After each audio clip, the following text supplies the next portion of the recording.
Good morning. Welcome to the first in a series of public programs delivered online and on-site to illuminate and celebrate European masterpieces from the Metropolitan Museum of Art, New York. This magnificent exhibition, featuring 65 paintings spanning 500 years, opens today and continues its Australian exclusive season in Brisbane until 17 October 2021. Before I introduce our special guest, Adam Eaker, who joins us from New York, I wish to recognise the country on which the Queensland Art Gallery and Gallery of Modern Art stands. I acknowledge the traditional custodians of the land on which this gallery stands and from where I'm speaking, the Turrbal and Yagara peoples. I recognise them as our first makers and producers, the first creative and visual artists to meet here to trade along Kurilpa Point. In the spirit of reconciliation, I recognise the continuing contribution of Aboriginal and Torres Strait Islander artists to our shared creative community. Adam Eaker studied art history at Yale University and Columbia University, where he received his PhD in 2016. A specialist in Northern European and British painting of the 16th through the 18th century, Adam previously served as an Anne L. Pullet Curatorial Fellow and subsequently guest curator at the Frick Collection, where he co-curated the exhibition Van Dyck, The Anatomy of Portraiture. At the Met, he's curated a new display of the museum's 17th century Dutch paintings and is hard at work on a new exhibition about the patronage of the Tudor dynasty. Adam is an assistant curator in the Department of European Paintings at the Met, and he is the member of that team who led the development of European masterpieces. Hello, everyone. It's evening here in New York, but morning in Brisbane. My name is Adam Eaker. I'm an assistant curator at the Met, and I so wish that I could be joining you live to see this wonderful exhibition and to walk through the galleries together. But I'm very grateful to Chris Saines and to Michaela Chin for the invitation to join you through the magic of technology nonetheless. My remarks this morning will be divided into two parts. I'll be talking first about the history of the Met in New York, the history particularly of our European paintings collection, and then I'll be talking about the Skylight project that has been the impetus for this extraordinary traveling exhibition that you're about to see. And finally, I'll focus in on some of the highlights of that exhibition, some of my personal favorites among the paintings that have traveled to Australia. Compared to many institutions in Europe, the Met is a relatively young institution. We just celebrated our 150th anniversary. The museum was founded in 1870 by a group of New Yorkers who, in the wake of the American Civil War, were really thinking about what kind of institutions this young and recently reunited nation might need. This is the period that in American history we call the Gilded Age. So it was a time of great confidence, optimism, great wealth, but also great inequality between different sectors of society. And it's a moment when you have the founding of many universities, many civic institutions, the time when Central Park is created in New York, when operas and symphony orchestras are founded, and also, of course, when many of the nation's great museums are founded as well. The Met was created in 1870, but at the time we didn't have a museum and we didn't have a collection. It was really just a hypothetical museum. The first art was purchased in 1871, and the museum proper was open to the public on February 20th, 1872. On the screen, you see an engraved image from a newspaper of that opening reception. The first major purchases the museum made were a group of European paintings, and that indicates the cultural priorities that the founders of the Met had. They weren't particularly interested in contemporary American art. They wanted to acquire European so-called old masters. To be totally frank, the founders of the Met weren't necessarily the most sophisticated of collectors, and a number of works that they acquired in this 1871 purchase have subsequently been deaccessioned from the museum's collection. That said, this initial purchase did include some stellar masterpieces that we still love and celebrate today. Those include things like Anthony van Dyck's Saint Rosalie interceding for the plague-stricken of Palermo, a picture that is all about illness and healing and hope, a picture that has really taken on a new resonance for New Yorkers in this past year of pandemic. You see on the right Frank Waller's depiction of the interior of the early Met when it was still located downtown on 14th Street. And you can actually see represented to the left of the doorway Van Dyck's painting. So it gives you a sense of the atmosphere of the very early museum before it even had a permanent home. Soon, however, the Met moved uptown and a grand new museum building was constructed. The architects of the building were very much looking to European examples, and particularly the European precedent of the picture gallery. And if you go to the great museums of Europe, like the Prado in Madrid or the Kunsthistorisches in Vienna, you'll notice that the pictures are displayed on an upper floor where there can be skylights and natural illumination. And this really, since the founding of the modern museum, has been considered an essential feature of a great gallery of paintings. And it's something that the Met was careful to emulate. You see here a photograph from 1920 showing the museum much as we encounter it today, minus a few 20th century additions. And these arrows point to the location of the European painting galleries on the upper floor beneath this system of skylights. So still in the same location where we encounter the paintings today. That said, the skylight system has stayed in place even as the galleries themselves have undergone radical transformations. So you see here the contrast between the appearance of the late Victorian galleries and their transformation in the era of modernism in the 1950s, when they were gutted and given a much more austere appearance that's since been dialed back over the subsequent decades. The 1950s also saw the installation of the modern skylight system that was in place until very recently. You see here the ley lights above a gallery of Italian Renaissance painting, and then what they looked like just a few years ago.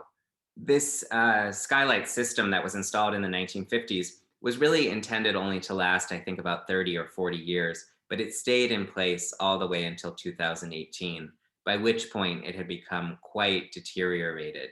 These louvers that you see were warped and rigid, they could no longer be adjusted, and this really was no longer an acceptable system for a 21st century world-class museum. We thus embarked on a major restoration and replacement project for the skylights. This is a 5-year project. To give you a sense of the enormity of the undertaking, the budget is about $200 million, and it's really affected all aspects of the museum and our work. Here you see an illustration of the extent of the skylight system. And I want to point out, it's not just the ley lights that you see when you're in the galleries, but really there's a whole ecosystem of light filtration, air filtration technology that is in place. We began the process by working with designers and architects to come up with the new lighting system. One of the most fun aspects of this was we actually constructed almost a scaled down model of a gallery, a kind of dollhouse, if you will, version of the Met out in a parking lot in Secaucus, New Jersey. And we all went out there in a van and actually got to stick our heads up inside this model to encounter what the renewed or revamped lighting system would look like. You see here, we actually had little mock-ups of some of the paintings from the collection. I'm sure they wouldn't appreciate my sharing this photo, but you see here our department chair, Keith Christensen, and our former department administrator, Rebecca Benatar, just marveling at the wonderfully improved quality of the light that we can achieve with the new lighting and skylight system. In order to replace the skylights, we had to, of course, remove all the paintings from the galleries. This was a massive undertaking, particularly considering the size of some of these pictures. So you see here the whole crew and machinery that was involved to transport a monumental work like Charles Lebrun's portrait of the Jabach family.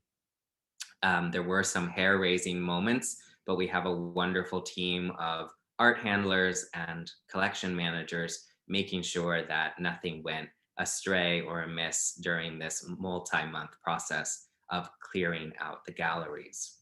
We decided to replace the skylights in 2 phases. So we closed down a group of about 60% of our footprint and emptied all the paintings. The skylights were removed. You see here the parquet floors are being protected. And then over the course of about 2 years, the new skylight system was installed in this first half of the galleries. That was completed this past summer, and we were able to move into that renovated half and empty out the remaining half. We've endeavored to keep as much art on view as we can during this period. We have a very condensed hang. People often let me know they find it a little too crowded, but we did want to have as much on view as possible.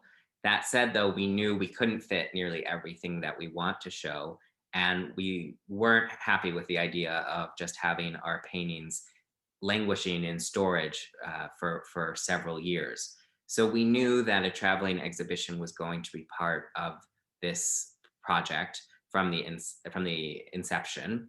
And it was a project that I was assigned pretty much from the time of my arrival at the Met 5 years ago. So it's been a long time in the making, but it's been a really fun project for me as a new curator, so to speak, to the museum to work on, because I was tasked not just with creating a random sampler of masterpieces, but really a cohesive narrative about European painting, European culture, and its historical development. We're at a moment when canons and notions like European civilization are very much under question. I would say productively and rightfully so. And I think it's a good moment to revisit these master narratives that we create, to ask ourselves why we find them so compelling and what different stories we might tell with them. That said, I'm now going to shift into thinking about the story that our team came up with for this exhibition, the story that you'll encounter in the galleries, and highlight some of the key works and the key themes that really stand out for me. We decided to tell this story in 3 chapters, and each of those chapters pairs some keywords, sometimes complementary, sometimes in opposition, depending on your vantage point. The first of the chapters we've called Devotion and Renaissance, focusing on the earliest paintings in the exhibition, starting in the late Middle Ages and then the full flowering of the Renaissance. This was a time of rebirth, as the term Renaissance implies, of great innovation and renewal. But at the same time, it was a moment when almost every aspect of European life was dominated by the Catholic Church. And I think you see some of those tensions in a work like Fra Angelico's Crucifixion, the earliest painting included in the exhibition, where you have an expression of intense devotion. Fra Angelico was himself a monk, a famously pious artist, and he's conveyed the scene of Christ's execution, his suffering, the grief of his mother, the Virgin Mary, who collapses in a swoon in the foreground. All of these emotions are conveyed with an incredible intensity. This isn't just a static, rigid icon, but it really is a scene of human emotion, human suffering. And at the same time, this whole tableau takes place in front of a gold leaf background, what even in the 15th century would still have been perhaps perceived as an archaic gesture. So this isn't situated in a landscape. We don't have perspectival recession. Instead, Fra Angelico really conveys a sense of the otherworldly through the inclusion of the gold leaf, which elevates the subject matter and takes us into another realm. This is a relatively small painting. It's not an altarpiece that a whole congregation might worship in front of. Instead, it's meant for private devotion, private meditation. And we also have to imagine encountering this work with flickering candlelight, with the smell of incense, perhaps with some religious music in the background, all things that would be conducive to entering a state of devotion and meditation that this work is intended to inspire.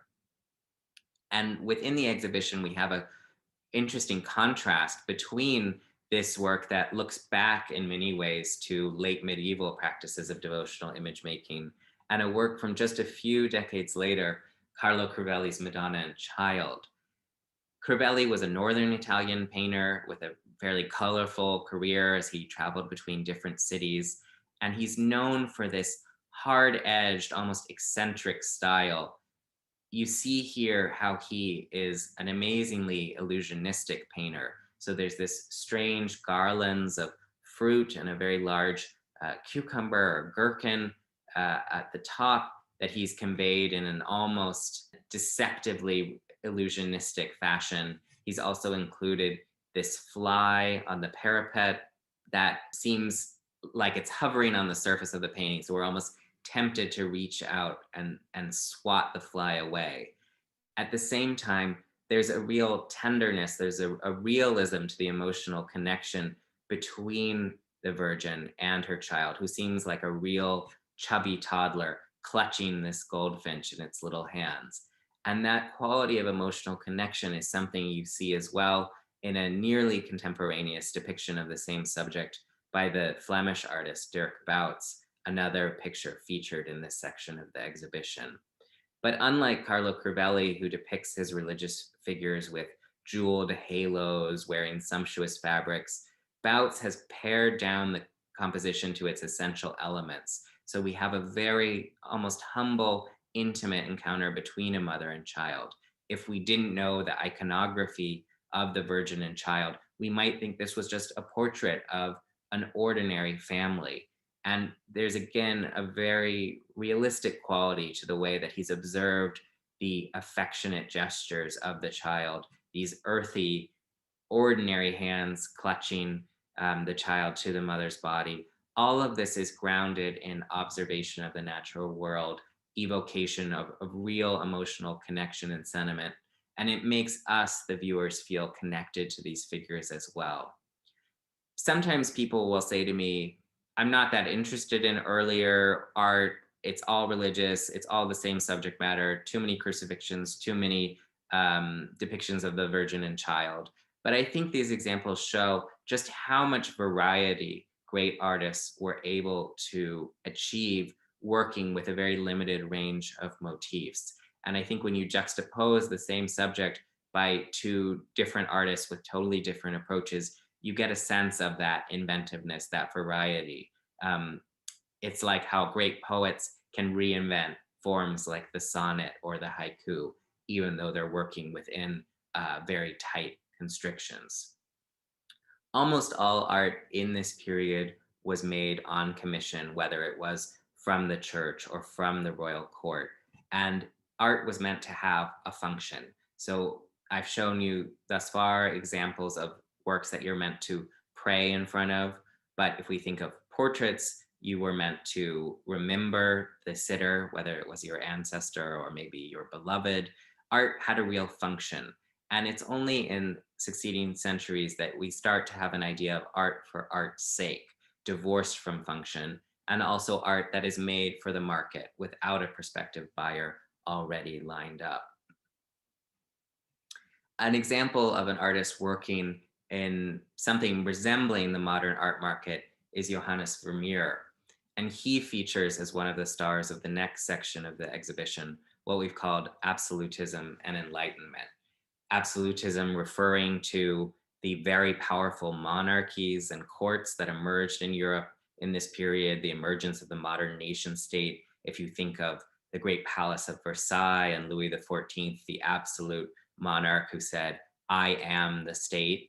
And we've contrasted this then with the spirit of enlightenment, the questioning, experimental, secular spirit of the 18th century that really destabilized the hierarchies of church and state and eventually precipitated things like the French and American revolutions. Johannes Vermeer is a Dutch artist, one of the most celebrated figures of 17th century Dutch painting. We're very fortunate at the Met that we have 5 examples of his work, more than any other museum. New York is a former Dutch colony, formerly New Amsterdam, and the founders of the Met were often of Dutch descent themselves and very avid collectors of Dutch painting. So we're very lucky in the holdings that we have of Dutch art here. As the curator of Dutch painting at the Met, I give a lot of tours, and people will often tell me that Vermeer is their favorite artist. But when we come to this work, they sometimes get a little befuddled and maybe even tell me that it's their least favorite Vermeer.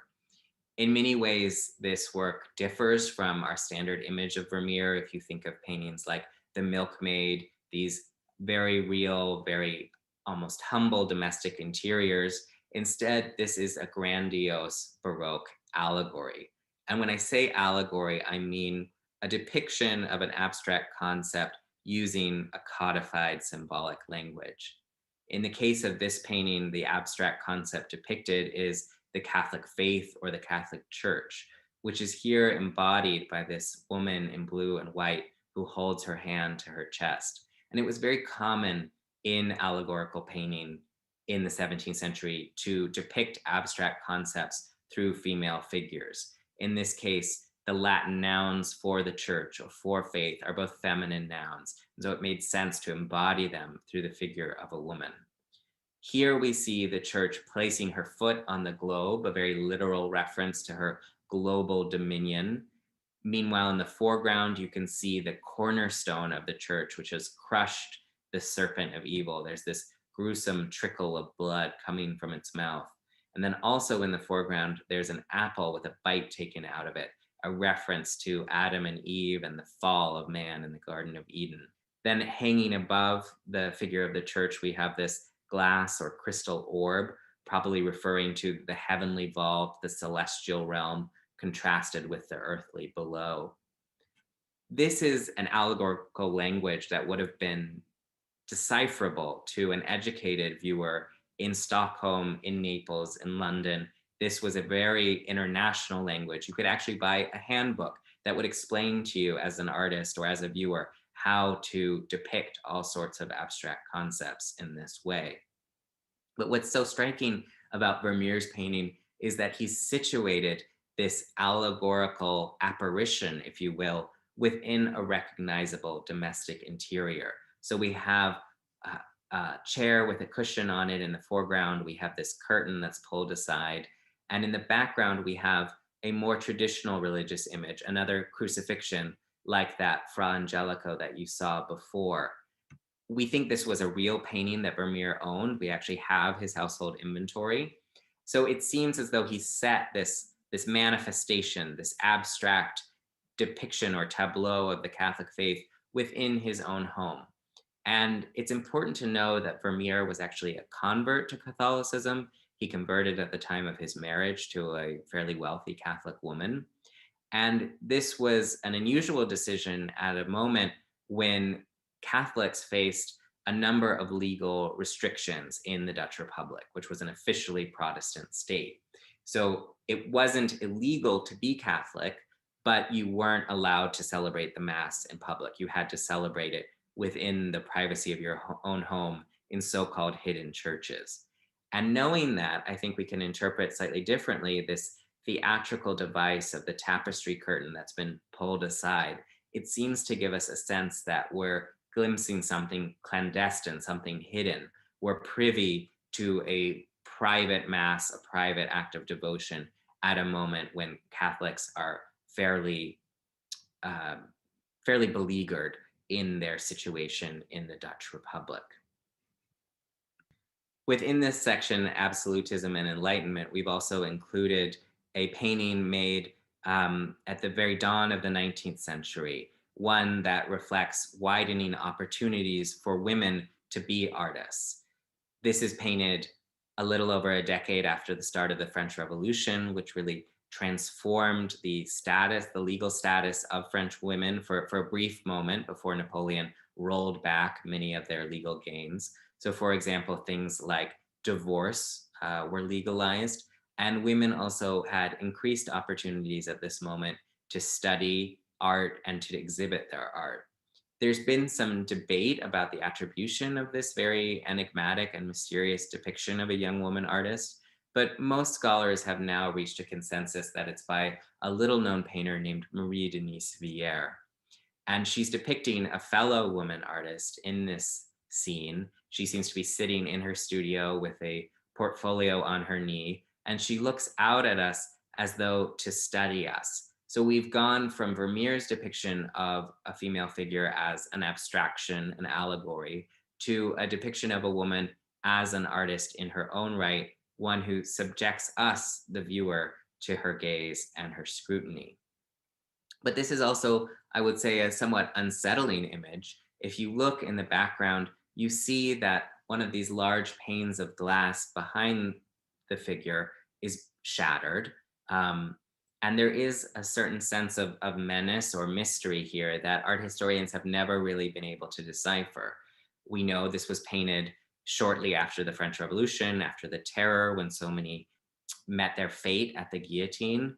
So there may be a sense of instability, of threat lurking outside the doors of the studio.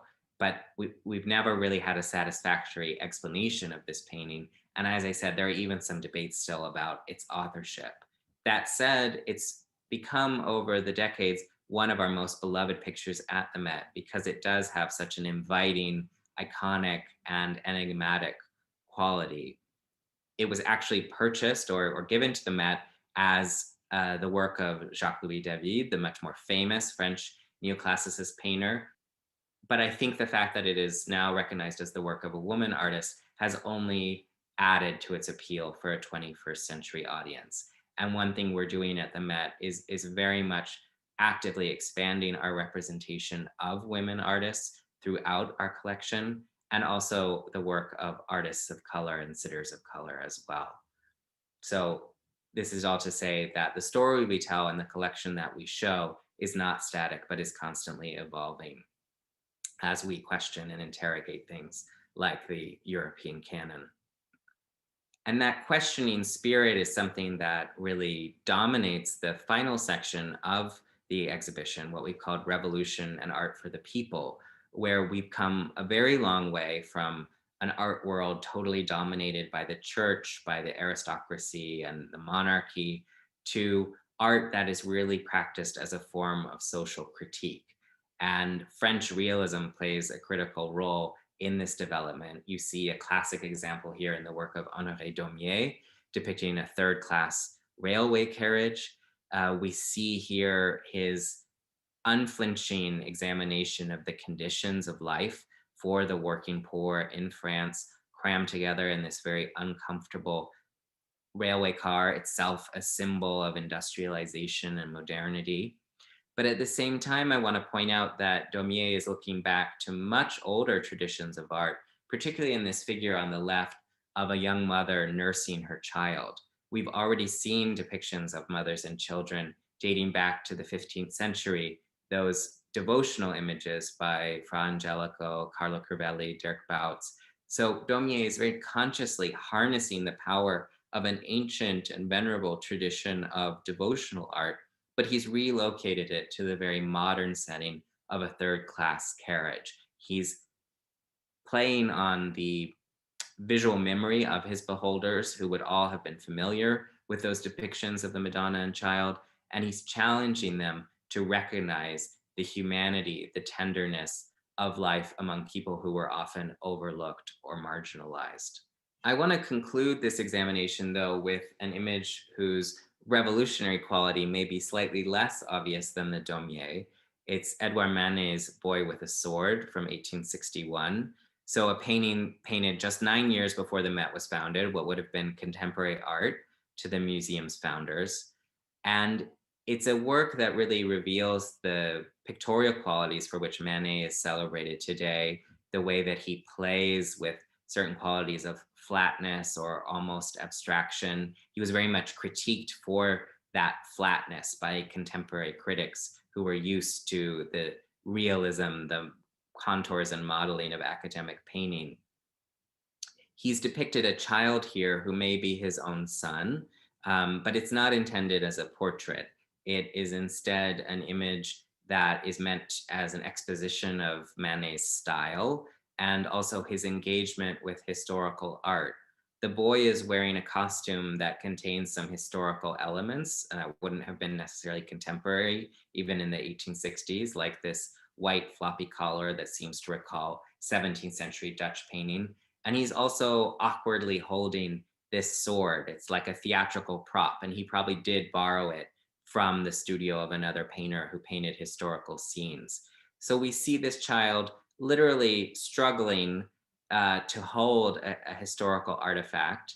And in a way, I think of this painting as reflecting some of Manet's famous engagement with art of the past, particularly Spanish art, which fascinated him. And I've juxtaposed it here with two earlier Spanish paintings also included in the exhibition, one by Velázquez and one by Goya. And you see how features like this strangely blank backdrop that Manet includes are very much indebted to Spanish painting. And also this almost gauche or awkward quality that at the same time is very tender, very compelling, that he takes clearly from Goya's portraits of children. And what I love about Manet and why he's one of my favorite artists is that in a sense, he thinks like an art historian. He's looking to art of the past. He's engaging in a dialogue with it, sometimes wrestling with it, sometimes rejecting it, sometimes copying it outright. But he's always in this conversation across the centuries. And one thing we've really endeavored with this exhibition is to take that conversation into the 21st century. And we're so thrilled that a new audience of students and artists in Brisbane will now be able to be part of that conversation. And we very much look forward to hearing the ways that you all respond to these paintings, the things that you create, and the dialogue that you will have yourselves. So with that, I very much look forward to my conversation with Chris Saines, and I wish you many hours of pleasure and happy looking in this exhibition. Thank you.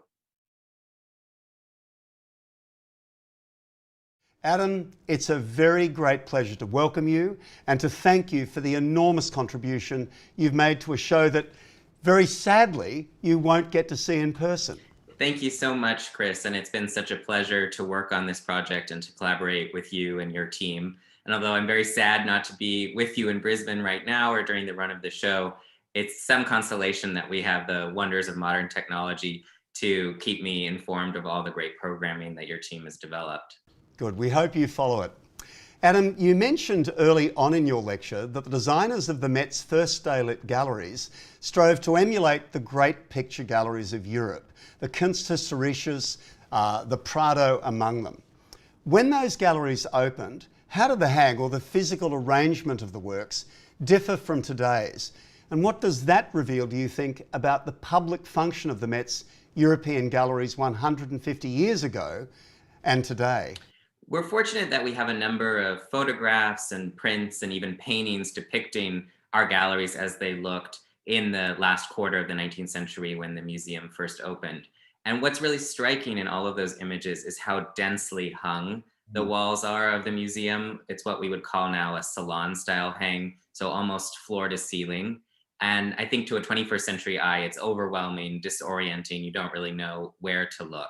But I think there was a desire, even though the collection was much smaller then, to put as much on view as possible. The museum really saw itself as fulfilling a didactic function. And they wanted, in the words of one of our early trustees, to educate a new nation. And of course, what they thought they needed to educate Americans with was European old master paintings. Yeah, so European art was very much the core of those early collections, wasn't it? Yeah, we often talk at the museum about the so-called founding purchase of 1871. The museum was actually founded in 1870, but didn't have any art. And that founding purchase was a group of several dozen European paintings acquired in Paris and Brussels, mostly Dutch and Flemish works. And that's really what our early founders thought of when they thought of high art, high civilization. Yeah. You also spoke about the real need to upgrade the skylights over the European galleries. That work had not been done for a very long time. There'd not been a refreshment of the logistics, if you like, up above the ceiling, the lighting system, the HVAC system, and so on. So there was a proverbial window of opportunity, of course, opened up for us as a consequence of that work. But I'd really love you to explain why daylight matters to the viewer's experience of these paintings. One thing to keep in mind is that these paintings were actually made in daylight. They weren't created under conditions of artificial illumination, with some exceptions. We know, for example, that Caravaggio would really manipulate the light in his studio to the extent that was possible in the early 17th century. But in general, when you look at, say, a painting by Vermeer, you really get a sense of that unmediated, unfiltered light coming in through the windows of his studio. And I think for these paintings to look their best, for the saturating varnish to be properly activated by light, you need natural daylight to do that. Often when we see paintings displayed in artificial lighting, they can be a bit harsh or washed out compared to that natural lighting. Yeah. So on a really bright day in New York, when there's a lot of sunshine, is the amount of artificial light that you're admixing into the light in the galleries itself, would that be a quite low proportion or percentage of the total light in the space? Yes, there are even sometimes we have no artificial lighting in the galleries. So we have sensors in place and we can adjust the systems to respond. One thing to keep in mind is that even though we have very cold winters, New York is on the same latitude as Naples. So we do have this wonderful bright southern light that suffuses our galleries on sunny days. Yeah. So a north-facing light source was, of course, favoured by artists for its consistency across the day, so that they were getting their studios illuminated in a very consistent way. With daylight galleries like the Met, there's obviously a desire to try and simulate that kind of experience. And while that might be optimal for artists of the generations of Turner and Reynolds, who painted under such conditions, what about gilded works that are designed for devotional purposes in what were often, and I'm sure you've been to many small chapels and churches in Italy, there's a very scarce amount of daylight that actually comes into the space itself. So I'm not actually suggesting we begin to use candlelight to illuminate some of these paintings, but I'm thinking, of course, about the Fra Angelico in the exhibition, a work of the early 15th century. Is there a way, do you think, that museums might be able to in some way simulate or approximate the actual lit viewing conditions of a work like that at the moment of its making? It's a great question and a real challenge, I think, for displaying earlier works of art, in particular, like the gold ground painting by Fra Angelico that you mentioned. I remember when I studied Byzantine art in college, my professor would always talk about how we needed flickering candlelight on the surface to animate these seemingly static icons. We can't create those conditions in the gallery, but I think that's an area where digital resources, recreations, videos in the gallery, or even photography of some of those chapels that survive with work in situ, that those digital resources could be very useful. Yeah, I think sometimes that this could be an extraordinary avenue to explore with digital. It seems certainly possible to recreate some of those effects and then capture a digital record of it that people could obviously look at on their phone through a QR code or something like that. But another thing that interests me is the perspectival arrangement of many of these paintings that are designed to be seen with you seated in the body of the chapel, for argument's sake, looking up onto a high altar with the work appearing, at some elevation above your head. Has the Met sometimes, as it were, reverse engineered the perspectival system of a painting and placed it in what they think closely approximates the location a viewer would have seen it when it was initially placed in a church, say? With some of our altarpieces that we have on display, the very large paintings, we do try to approximate those conditions. And if you actually go to the Cloisters, which is our branch for medieval art in Upper Manhattan, you have full recreated chapels that really do transport you. Another thing that we do is we do have a number of works in our paintings that art historians would call over doors, meaning they were literally meant to hang over doors as part of an interior design scheme. And we often then will place them over the door in the gallery. Am I right in thinking the small or smallish Veronese in the exhibition could have been painted to sit adjacent to a door? It almost looks as if you're on a common ground plane with the young boy and could be looking out as if you were walking out into that landscape in the distance. That's a really interesting idea. I'm not familiar with that argument, but I like it. And I think that Italian Renaissance painters, they were very much attuned to the destination of their paintings. They weren't thinking of them moving from museum to museum. These were things that were designed to occupy a specific place. So I'm just going to take that Fra Angelico idea one step further. Assuming we could find a way of simulating those kind of light conditions of the early 15th century viewer, do you think seeing the work under those conditions would have an effect on the way a contemporary viewer reads, interprets, or understands the meaning of the painting? Might it just become more confusing because it's not in an even light? Or what do you think? Do you think that that might change the way we think about a work of that kind? I think it would really enhance the experience. And I know that some museums are even experimenting with the way that they can incorporate other senses into the experience visitors have. So you would have encountered an image like Fra Angelico not only by candlelight, but also probably with the smell of incense in the air, perhaps with liturgical music in the background.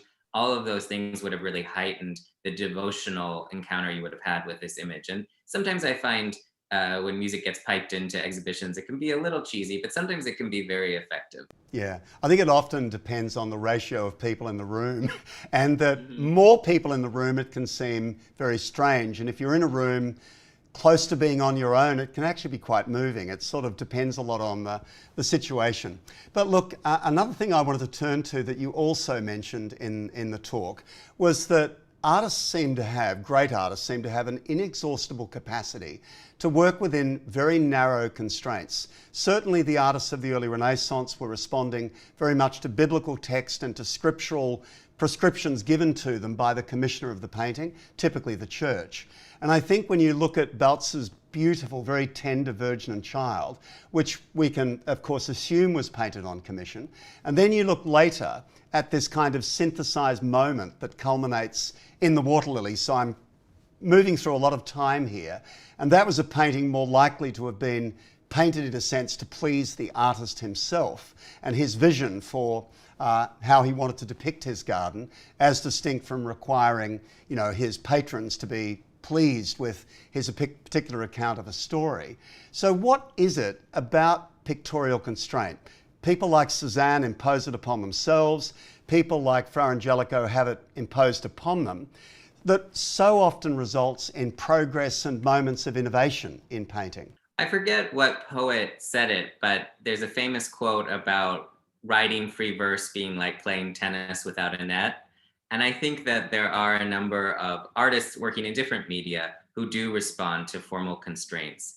And if you think, for example, about Cézanne painting still lifes of apples over and over again, in a way it allowed him to transcend questions of content matter, questions of narrative, and instead make investigations into pure form that almost herald the arrival of abstraction. Yeah. So in a way, those constraints around subject matter can become formally liberating, I think. Yeah. And I think the point you make is, there's a beautiful example of that, of course, in the Water Lilies, because that's exactly where that painting in a way came from, one of a vast number of paintings and studies that he made. And just thinking of that sensorial dimension we were talking about with the incense and the music and so on inside a church, walking into the orangery, into those oval-shaped galleries of the Nymphaeus, gives you that same sense of being almost bodily as well as perceptually involved in the surface of the paint and all of the suggestive sort of atmosphere that you'd have as if you were standing in the midst of Giverny. So artists really work very hard often to kind of create that effect in their work, I think. Yeah, and I think throughout art history you can trace a certain tension between artists who view painting as a kind of window onto an imaginary world, and artists who instead really embrace the flatness of painting, and it's all about the play upon a flat surface, like you see, for example, in the Water Lilies. Yeah. And I don't think that's just a tension you have in, say, modernist art. I think it goes all the way back to the Renaissance. So just moving back in time to another point that you made in your talk about Vermeer's allegory of the Catholic faith. I think it's exactly as you suggest. It's a bit of an iconographic outlier, a quite unusual painting in an oeuvre that's known to be only around 34 or so paintings large. And it's the kind of painting that I think would have been intended to appeal to a very informed viewer. Certainly among the artist's contemporaries, they might have seen or read the companion guide to emblems and symbols. Cesare Ripa's Iconologia would have been certainly in play. They would have had familiarity with a lot of the religious iconography within the work itself. But in your work as a curator in this area, do you find that people moving through the galleries, people you're talking to in the galleries, don't relate quite as easily to this work as they might say your wonderful study of a young woman by Vermeer, because it simply requires more backstory, more information to be absorbed before all of the elements of the work somehow come together to make sense? Yeah, I think that is one of the challenges in presenting particularly the older paintings within this exhibition to a 21st century public. Even in the late 19th century, you had a much broader familiarity with Greek and Roman myth, with stories from the Bible, with a certain ancient symbolic language than we have now. And I think in many ways, it's very positive that we've challenged the centrality of European painting to our presentation at the museum. But we also we can't assume that there's a shared background information. And I think that places an obligation upon us as museum professionals to do more work of interpretation, more work of teaching to make these works accessible. Paintings like the Metsu or the De Hoog in the exhibition, more typical examples of Dutch genre painting, for many viewers in the 17th century would have been very shocking, very revolutionary. To depict ordinary life as the subject of a painting would have been really surprising, even though it seems second nature to us now. Yeah, I think if you think of Cosimo Medici and you think of going back to the early Renaissance in Florence and a painting like the Piero di Cosimo, extraordinary work that's in the exhibition, I think that that painting would firstly have only really circulated in a home, in a private setting, and therefore visitors or intimate friends to that home would have been the only ones in a way who had access to the work and thus would have, I'm sure, talked about the work's meaning in the context of Lucretius's writing and so on. So the Vermeer probably very similarly. It's certainly not a painting one imagined would have been ever considered for public display by Vermeer. In fact, it would have gone against the very grain of what it was that the painting was depicting. Exactly. And a number of paintings really were intended as conversation pieces. Yeah. Part of their appeal, even in the day they were created, was their strangeness. So I always encourage people to not be put off by a work that may seem really unfamiliar, very bizarre, even in its symbolism. That's an invitation to ask questions, to engage with your friends who you're visiting the exhibition with. It's a starting point for conversation. Yeah, exactly. Well, speaking of conversation starters, it's interesting that the Marie-Denise Villiers' work in the exhibition has often been discussed by curators and scholars in terms of the appearance of this broken pane of glass which sits in behind its principal subject. And when you were talking about it in your lecture, it's true that you seized upon the fact that this was a very propitious date, 1801. It was a bit after a decade after the French Revolution. And there was this brief window of opportunity where young women in particular could establish themselves within one of the apartments in the Louvre, train in the atelier, and as happened with this particular work, even have their painting exhibited in the salon itself. And I think it's really interesting that when you look through that broken pane of glass, it seems to frame a young man and a young woman kind of taking their ease. It seems very English in some ways. The two of them gathered on the embankment on the opposite side of the river. But while there's been a lot of discussion about what this pane of glass, the break in it, may indeed symbolise, I was going to suggest an alternative idea, something a bit more rational, something a little bit less freighted with symbolism, I think, which has sometimes been attached to that motif. Look, it's just a proposition, but do you think Villiers could be in some way endeavouring to prove her skill in rendering the visual register of a world dulled when seen through old picture glass, as opposed to the light and air-filled one that opens up in its absence through the break? I think that's a really interesting idea. And certainly, even in the 15th century with Jan van Eyck, artists were setting themselves the challenge of painting glass, painting reflections. It's something you really see in the Vermeer allegory that we've already discussed, where he has this glass or crystal orb hanging from the ceiling. Glass is a way for artists to show off. Yeah. And I could certainly see that being the case in this painting as well. Yeah. So a very different world is depicted in Honor Dormier's Third Class Carriage. It's an undisputed icon of 19th century art history, just one of those books I think I remember from Canada Day, or one of those early readings you do on the development of modern art. But it's a painting that of course sits on the cusp of the Impressionist revolution, you know, only a few decades later. And I like that term you used, muscle memory, in terms of Dormier's summoning up that pictorial tradition of the Madonna and Child, the immediate sort of nursing mother, on the left-hand side of the composition. And I'd love you to expand a bit on that, but also, in addition to this nod that I think Dormier has made to art history, do you see that muscle memory being invoked elsewhere in perhaps other paintings across the exhibition? Absolutely. One phrase that art historians will often use is a pictorial citation. So just as a poet may weave in the words of Shakespeare or Milton, a sort of cultural touchstone, painters do the same thing, referring back to earlier prototypes, earlier traditions. Yeah. An artist who was really known for doing that a lot was Joshua Reynolds, the 18th century British portraitist. And we have a wonderful family portrait of Lady Smith and her children in the show that, to me, is clearly looking back not only to images of the Madonna and Child, but also the allegorical depiction of Charity, often shown as a woman with 3 children. And I think Reynolds was very consciously alluding to that earlier pictorial tradition in this cozy family portrait. Yeah, when I looked also again at the Dormier, something I would never have thought about it as a young person, but the older woman on the right of the nursing mother could even be St. Anne, and the young restless child could be St. John. It seemed to be that trinity somehow between all of those figures.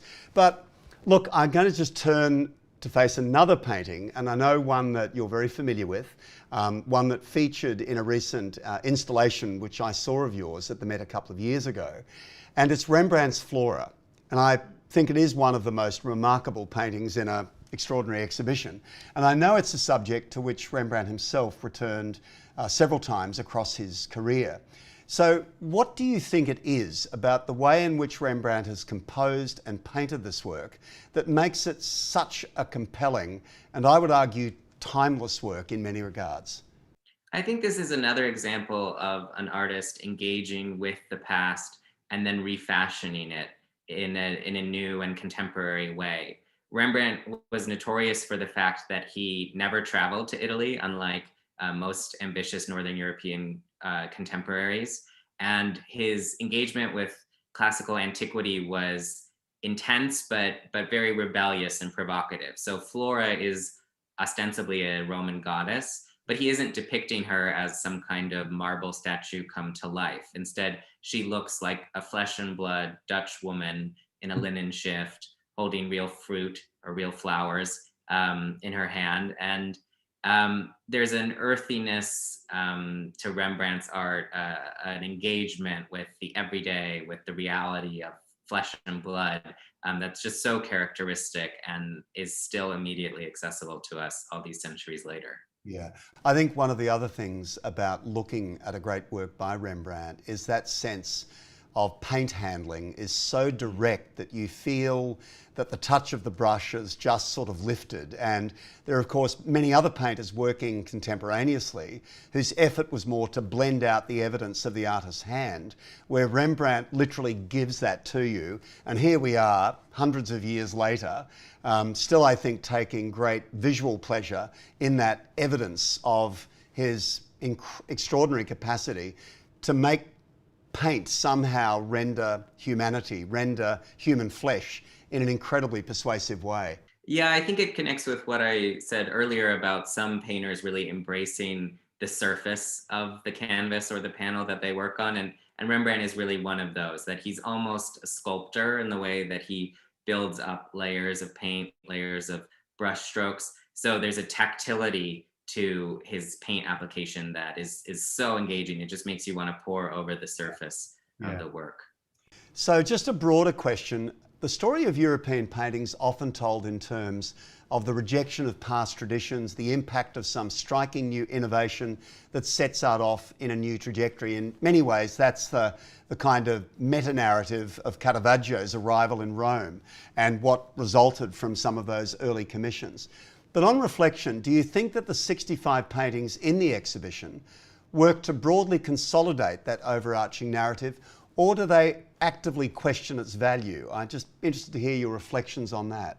Yeah, it's a very interesting question, and I would say that you see both the renewal of tradition and the rejection of tradition. So we do have a whole section entitled "Revolution in Art for the People," where you do see radically new subject matter, new ways of painting emerge. But at the same time, even in a revolutionary picture like the Daumier that we've discussed, there's an art historical awareness, and I think artists can't rebel against or reject the past if they don't know the past. We love to hear from contemporary artists who come to our galleries and share their thoughts, because they always have insights that I think art historians who aren't practicing artists don't have.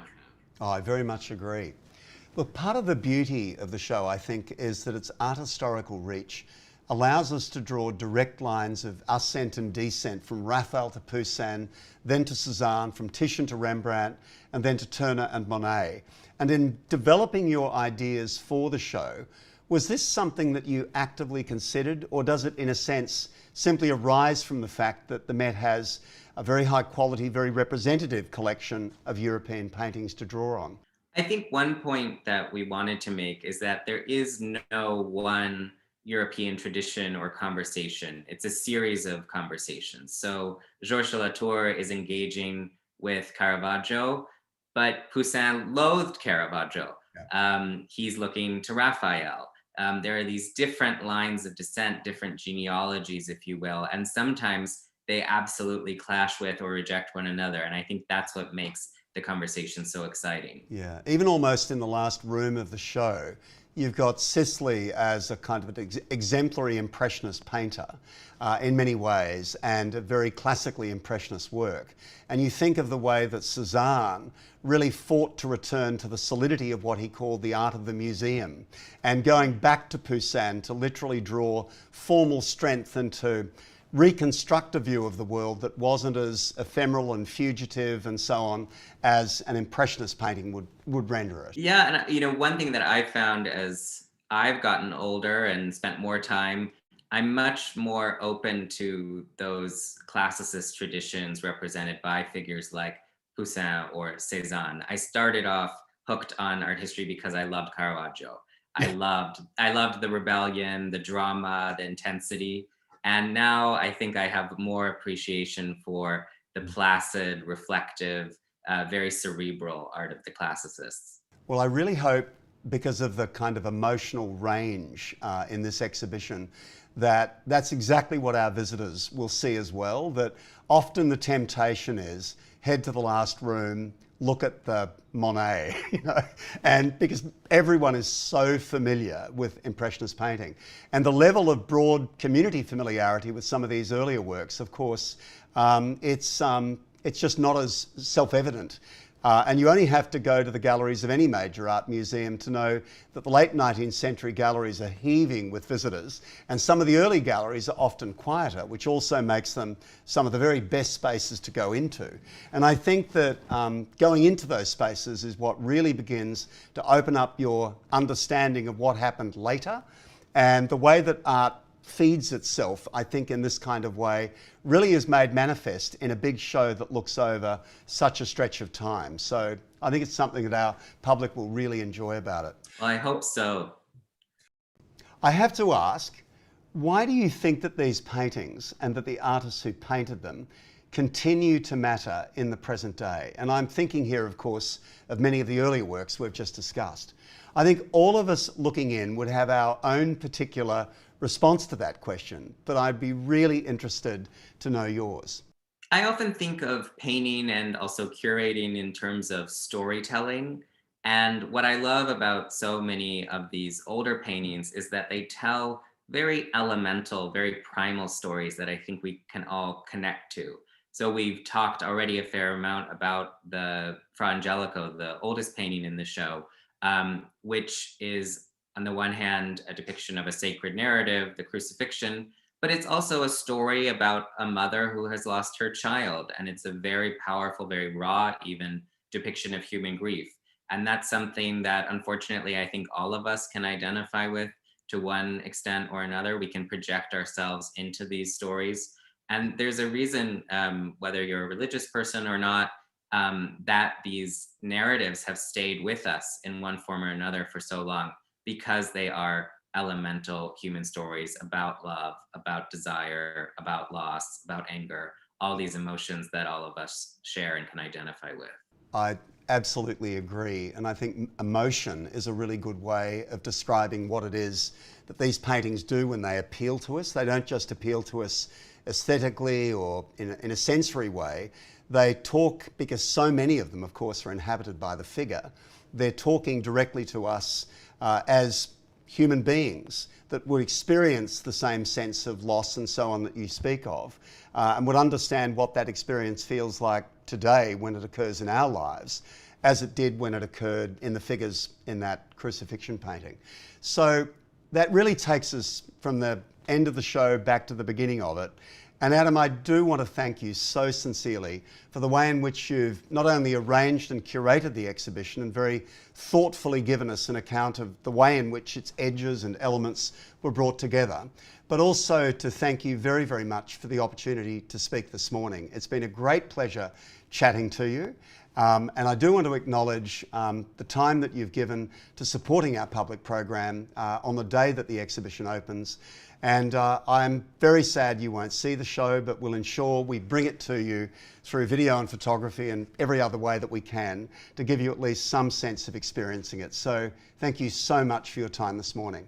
It's been an absolute pleasure, Chris, and thank you for all that you and your team have done to take good care of our paintings, to present them to your public, and to keep us involved and informed to the extent possible in this difficult time. We're just so delighted that our collection is being introduced to a new audience. That's what it's all about for us. Thanks so much, Adam. And just a brief acknowledgement, if I can, to Michaela Chin of our programming team and Denny Ryan of our cinema team for helping with the production and delivery of this video. Thank you.